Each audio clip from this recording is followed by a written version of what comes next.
Good day, I'm Theodore Henry, and this is your JIS News for Tuesday, August 22. The Ministry of Health is carrying out training of medical practitioners to be certified prescribers of medical marijuana. 39 physicians, 22 pharmacists, 2 scientific researchers, and 70 National Council on Drug Abuse staff members were part of 2 workshops held in July this year.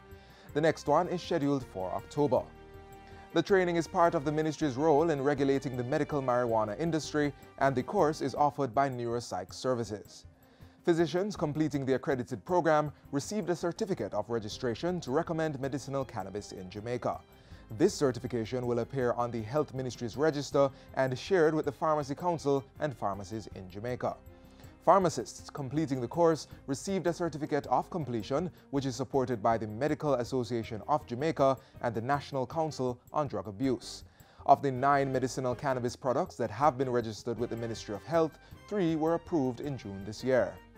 The ministry, through its Medicinal Cannabis Unit, is responsible for the regulation and registration of all cannabis and cannabis-related products, including hemp. It is also responsible for all precursor products that are manufactured for medicinal cannabis use, locally or imported. There was a 3% improvement in the overall performance of students who sat this year's Caribbean Advanced Proficiency Examination, CAPE. There was improved performances in 23 of the 36 subjects. There was a total of 59,740 subject entries for Units 1 and 2. Of this number, 56,468, approximately 95%, sat these examinations with an average pass rate of 89.8% compared to 86.6% last year, 2016. Where 59,394 subject entries were sat. Minister Reid says there was an 88.9% pass rate among the 39,463 students who sat the Unit 1 subjects. The pass rate for Unit 2 CAPE subjects was slightly higher at 91.8%. As we focus on the outcome for the public schools in particular, we accounted for some 84.4% of subject entries for Units 1 and 2. Of this number, 48,116 sat with an average pass rate of 91.3%, which is an increase of 3.4% over the previous year. The Education Minister reveals that while electrical and electronic technology recorded an increase of 29.6%, there were declines in math subjects. National Security Minister Robert Montego says electronic monitoring is to be introduced for individuals who are the subject of restraining orders from the courts. He says the ministry is in discussion with a supplier to procure the equipment. Minister Montego explains that once a restraining order is executed against the perpetrator, that person will be fitted with the electronic bracelet while the victim will be given a transponder. And if he comes within the limit of the 100 yards from her, her thing will go off and beep. And at the center, it will also send off a signal, and they call him and tell him, youngster, step back. And she will also know that he's close by so she can close the door. The security minister says the same technology will be used for people who are on bail and those on early release from prison. That up to, I think, March this year, TCP, some 143 persons who were on bail was also charged for murder while being on bail for another serious offense. We could have saved the lives of 143 Jamaicans.